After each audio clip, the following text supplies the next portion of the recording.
Olá! Hoje nós vamos fazer um estudo dos capítulos 26 a 28 do livro de Êxodo. Dos versículos 1 a 6 do capítulo 26, o próprio tabernáculo, que continha o santo lugar e o santo dos santos, tinha 13,72 metros de comprimento, 4,57 metros de largura e 4,57 metros de altura. Era coberto com 10 cortinas feitas de tecidos caros, com querubins bordados. 2 conjuntos de 5 cortinas, com 12,80 metros de comprimento por 1,83 metros de largura, cada qual de linho fino, eram vinculadas entre si para prover uma peça contínua de 18,30 metros por 12,80 metros. Essa cortina contínua era então espalhada sobre o arcabouço de madeira. Essa cobertura interior terminava a 46 centímetros acima do chão, de cada lado do tabernáculo. O tabernáculo, na verdade, é uma tenda, e as cortinas fazem o papel de parede. Versículo 7 do capítulo 23. Como proteção para a cortina interior, 2 jogos de cortinas de pelos de cabra deviam ser unidas por meio de laçadas e colchetes para fazer uma cortina de 13,72 metros de alto a baixo e 20,1 metros de um extremo a outro. É tipo uma segunda tenda para proteger a tenda interior, feita de materiais. A segunda tenda era feita de materiais mais fortes. O versículo 13 do capítulo 23. As cortinas externas eram 2 cortinas mais longas do que as interiores, uns 90 centímetros mais longas. Dificilmente chegariam ao chão, porque quando a gente falou anteriormente, né, elas ficavam a 46 centímetros de distância do chão.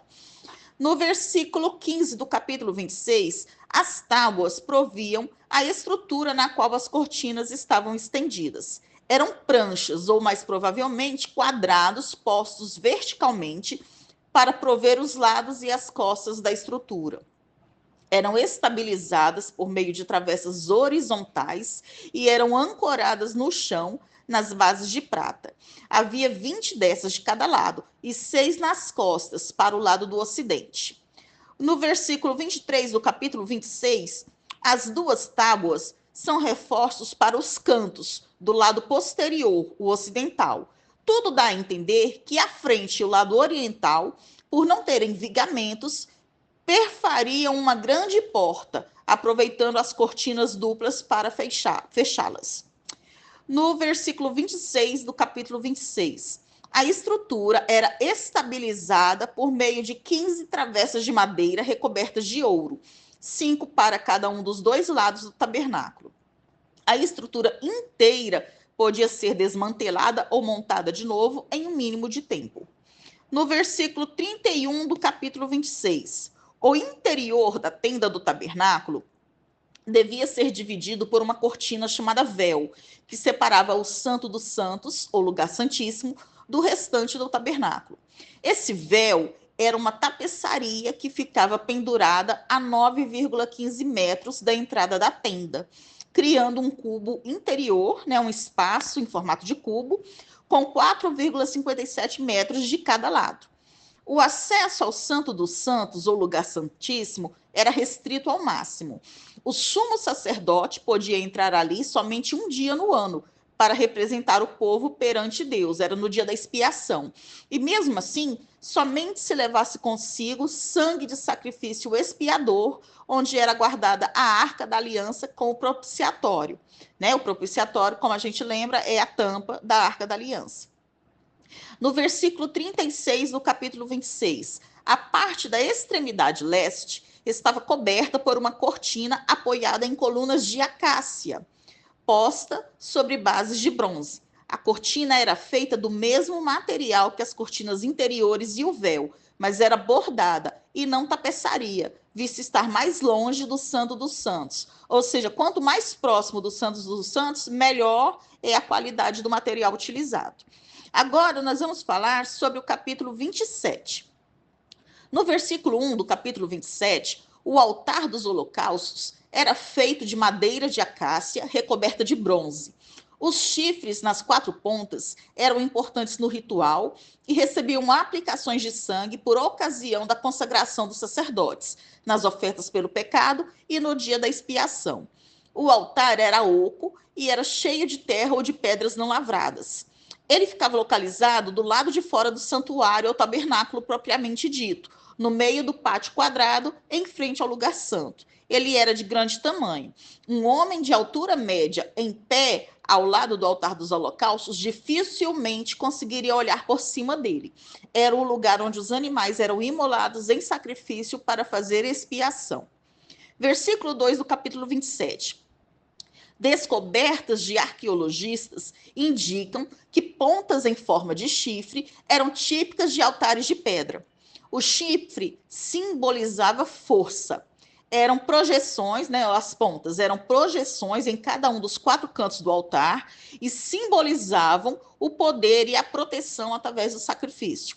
Desenvolveu-se entre os israelitas o costume de recorrer a esses chifres do altar, né, as pontas do altar, a fim de escapar da vingança humana, considerando a pessoa protegida pelo poder divino. Adonias e Joabe foram 2 pessoas que constam na Bíblia, que pegaram nas pontas do altar, pedindo misericórdia ao rei Salomão. No versículo 3 do capítulo 27, esses utensílios ou instrumentos foram criados para serem usados no altar do holocausto. Os versículos 4 e 5 do capítulo 27, os detalhes da grelha e suas funções são obscuros. A grelha ficava na metade inferior do altar, abaixo da beirada do altar até o chão. Talvez isso servisse para ventilar o fogo sobre o altar. O rebordo do versículo 5 aparentemente era para os sacerdotes ficarem em pé enquanto ofereciam sacrifícios. O versículo 8 do capítulo 27. O altar era oco para facilitar sua portabilidade. Ele podia ser enchido novamente com terra e pedras cada vez que o tabernáculo fosse reconstruído. No versículo 9 do capítulo 27, o átrio era um retângulo de 45,75 metros por 22,87 metros, envolto por cortinas de linho fino, com 2,28 metros de altura, separando esse átrio do acampamento de Israel ao redor. Era uma área, então, ao redor do tabernáculo. Versículo 17 do capítulo 26.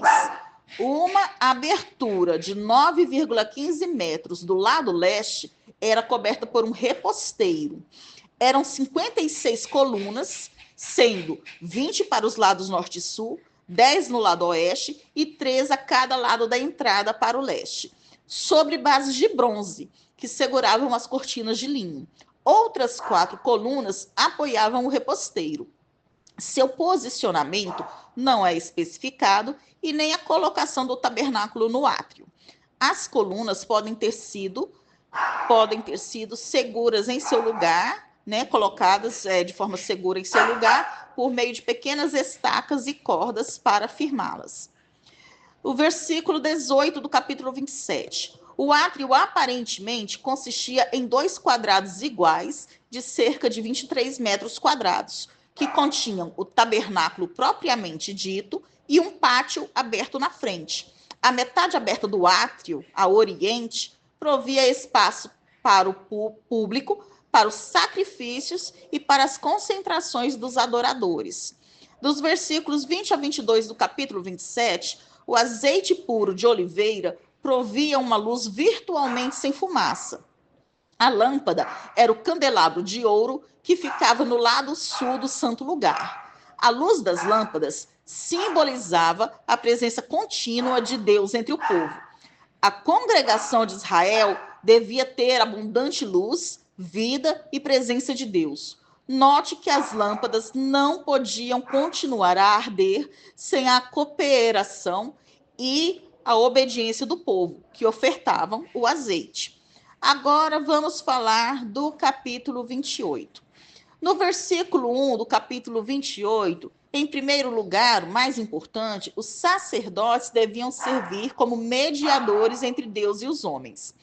Como sacerdotes e representantes de um Deus santo, Arão e seus filhos participavam da santidade do tabernáculo e tinham que seguir os padrões rigorosos da pureza ritual.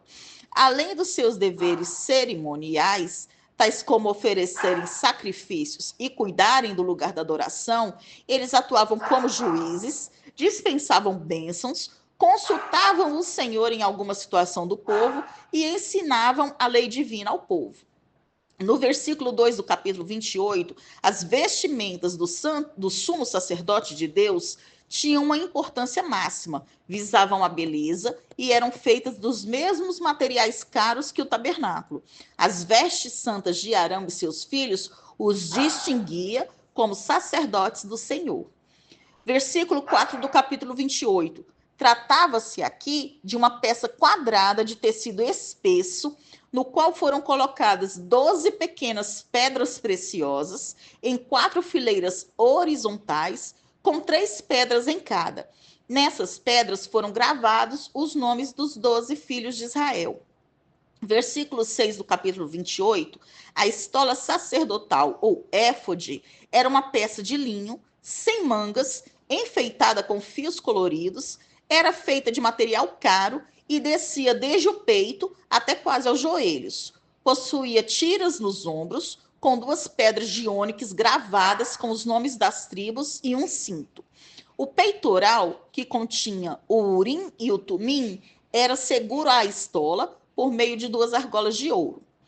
Versículo 7 do capítulo 28. As ombreiras eram grandes broches de pedras preciosas para prender o peitoral às demais vestes do sumo sacerdote.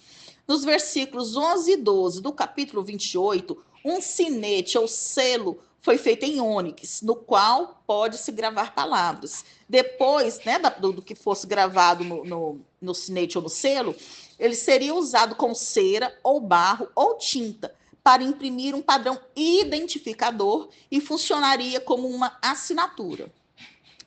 Versículo 15 do capítulo 28.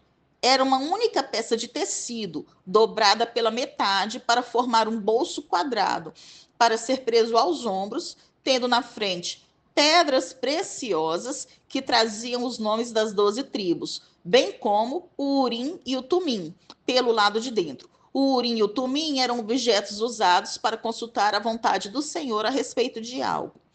Nos versículos 17 a 20 do capítulo 28, é quase impossível saber com certeza quais foram as pedras usadas, já que naquele tempo definiam-se as pedras preciosas pela cor, sem saber seu conteúdo mineral. É quase certo, todavia, que a safira e o diamante não eram usados naquela época, pois não havia ainda instrumentos para cortá-los e fazê-los brilhar. De qualquer maneira, podemos saber que Deus mandou gravar os nomes de seu povo nas pedras mais preciosas que existiam na época. No versículo 29 do capítulo 28, como sumo sacerdote, Arão representava o povo diante do Senhor, ao entrar no santuário. Então, Arão levava esse lembrete da nação que ele representava quando entrava no santo lugar. Versículo 30 do capítulo 28. As escrituras não explicam o significado das palavras urim e tumim. O sentido literal pode ser luzes e perfeições ou maldições e perfeições. Possivelmente eram usados para lançar sortes na busca de uma resposta sim ou não, de acordo com a vontade de Deus em casos específicos. Não há qualquer indício sobre o que esses objetos eram ou como funcionavam. Talvez fossem pedras de cores diferentes ou 2 pequenos objetos gravados com símbolos ou letras do alfabeto. No versículo 36 do capítulo 28, sobre o turbante de Arão havia uma lâmina ou diadema. Essa lâmina ou diadema era de ouro. O mesmo objeto é chamado de coroa em outros capítulos e livros da Bíblia e era usada também pelos reis de Israel.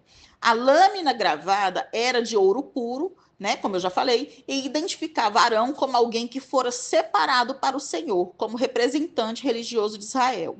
No versículo 38 do capítulo 28, Arão e seus filhos eram responsáveis pelo cuidado do tabernáculo e por apresentar ofertas. O sumo sacerdote levaria a culpa ou arcaria com as consequências associadas ao fracasso em cumprir as exigências de santidade.